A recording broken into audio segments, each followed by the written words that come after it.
ਅੱਬੂ ਅੱਲਾ ਜਨਤਾ ਜੀ ਘਰ ਦੇ ਵੀ ਉਹ ਬੜੇ ਯਾਨੀ ਕਿ ਅੱਛੇ ਅਖਲਾਕ ਦੇ ਮਾਲਕ ਸਨ ਅਤੇ ਮੈਨੂੰ ਦੱਸਦੇ ਹੁੰਦੇ ਸੀ ਪੁੱਤਰ ਫਲਾਣ ਜਗ੍ਹਾ 'ਤੇ ਜਾਵੇਂ ਤੇ ਇੰਜ ਕਰਿਆ ਕਰ, ਖਾਸ ਤੌਰ 'ਤੇ ਕਬਰਸਤਾਨ ਦੇ ਕੋਲੋਂ ਲੰਘੇ ਨਾ ਹਾਂ ਤੇ ਸਲਾਮ ਲਾਜ਼ਮੀ ਕਰੀਦਾ। ਉਹ ਹਫ਼ਤਾ 10 ਦਿਨ ਬਾਅਦ ਨਾ ਮੇਰਾ ਕਬਰਸਤਾਨ ਦੇ ਕੋਲੋਂ ਲੰਘ ਹੋਇਆ, ਪੈਦਲ ਹੀ ਮੈਂ ਜਾਣ ਡਿਆ ਵਾਂ। ਕਿੰਨੇ ਵਜੇ?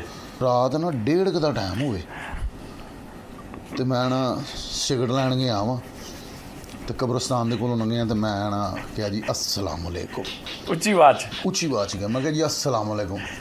ਪਿੱਛੋਂ ਆਵਾਜ਼ ਮੈਨੂੰ ਆਈ ਹੈ ਵਾਲੇਕੁਮ ਸਲਾਮ।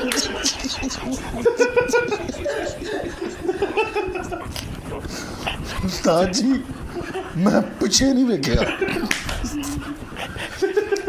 ਮੈਂ ਦੌੜ ਲਾਤੀ ਹੈ ਸਿਗਰਟ ਵਾਲੀ ਦੁਕਾਨ ਤੋਂ ਵੀ ਅੱਗੇ ਲੰਘ ਗਿਆ? ਨਹੀਂ ਉਹ ਮੈਂ ਨਾ ਉਸਤਾਦ ਜੀ ਉੱਥੇ ਚਲਾ ਗਿਆ ਜਿੱਥੇ ਸਿਗਰਟਾਂ ਦਾ ਰਿਵਾਜ ਹੀ ਨਹੀਂ ਸੀ, ਰੁਕਿਆ ਹੀ ਨਹੀਂ। ਉਸਤਾਦ ਜੀ ਮੈਨੂੰ ਸਿਗਰਟ ਸੁਗੜ ਵੀ ਭੁੱਲ ਗਏ। ਮੈਂ ਜਾ ਕੇ ਨਾ ਘਰ ਚਲਾ ਗਿਆ। ਮੈਂ ਘਰ ਜਾ ਕੇ ਨਾ ਹੁਣ ਵੇਖਿਆ, ਮੈਂ ਅੱਬੂ ਹੋਰਾਂ ਦੇ ਕਮਰੇ 'ਚ ਜਾ ਕੇ ਲੇਟ ਗਿਆ। ਅੱਬੂ ਕਹਿੰਦੇ ਪੁੱਤਰ ਆਪਣੇ ਕਮਰੇ 'ਚ ਸੋ ਜਾ ਕੇ। ਮੈਂ ਕਿਹਾ ਨਹੀਂ ਅੱਬੂ ਜੀ, ਅੱਜ ਮੈਂ ਆਪਣੀ ਅੰਮੀ ਅੱਬੂ ਦੇ ਨਾਲ ਹੀ ਪੈਣਾ।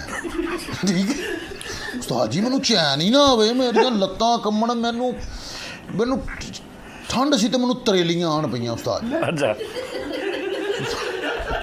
ਜੈਨੂਨ ਗੱਲ ਹੈ, ਇਹ ਸੱਚਾ ਵਾਕਿਆ ਹੈ। ਅੱਛਾ ਉਸਤਾਦ ਜੀ ਮੈਂ ਨਾ ਖੈਰ ਅੱਬੂ ਮੈਨੂੰ ਕਹਿੰਦੇ ਨਹੀਂ ਪੁੱਤਰ ਤੂੰ ਆਪਣੇ ਕਮਰੇ 'ਚ ਜਾ ਕੇ ਲੇਟ 'ਚ ਆ ਕੇ ਮੇਰਾ ਪੁੱਤਰ ਚੱਲ, ਬੇਰਾਮ ਹੋਏਗਾ ਵੀ ਅਸੀਂ ਖਰਾਟੇ ਮਾਰਦੇ ਹਾਂ ਜੋ ਵੀ। ਮੈਂ ਉਸਤਾਦ ਜੀ ਹੁਣ ਮੇਰਾ ਛੋਟਾ ਹੁਣ ਨਵੀਂ ਅੱਬੂ ਨੇ ਖਰਾਟੇ ਮਾਰਨੇ ਸੀ।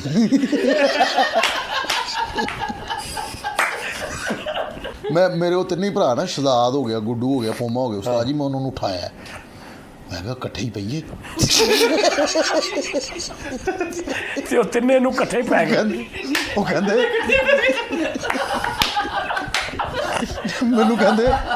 ਮੈਨੂੰ ਕਹਿੰਦੇ ਫੈਸਲ ਭਾਈ ਖੈਰ ਹੈ ਕੀ ਗੱਲ ਹੈ? ਮੈਂ ਕਿਹਾ ਯਾਰ ਵੈਸੇ ਹੀ ਯਾਰ ਮੈਨੂੰ ਨੀਂਦ ਨਹੀਂ ਆਉਣ ਡਈ।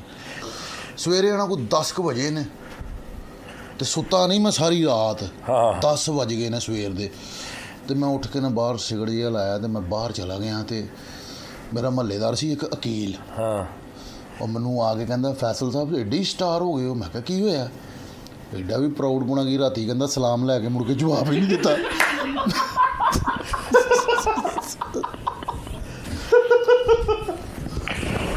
ਮੈਂ ਕਿਹਾ ਕਿੱਥੇ ਭਾਏ ਨਾ? ਕਹਿੰਦਾ ਯਾਰ ਕਬਰਸਤਾਨ ਤੋਂ ਸਲਾਮ ਕੀਤਾ, ਮੈਂ ਵਾਲੇਕੁਮ ਸਲਾਮ ਕਿਹਾ, ਉਸ ਤੋਂ ਬਾਅਦ ਤੂੰ ਰੁਕਿਆ ਹੀ ਨਹੀਂ ਗਾ। ਮੈਂ ਕਿਹਾ ਤੂੰ ਸੀ? ਕਹਿੰਦਾ ਹਾਂ। ਮੈਂ ਕਿਹਾ ਦੁਰ ਫਟੇ ਮੂੰਹ ਤੇਰੀ ਜ਼ਾਤ ਦਾ।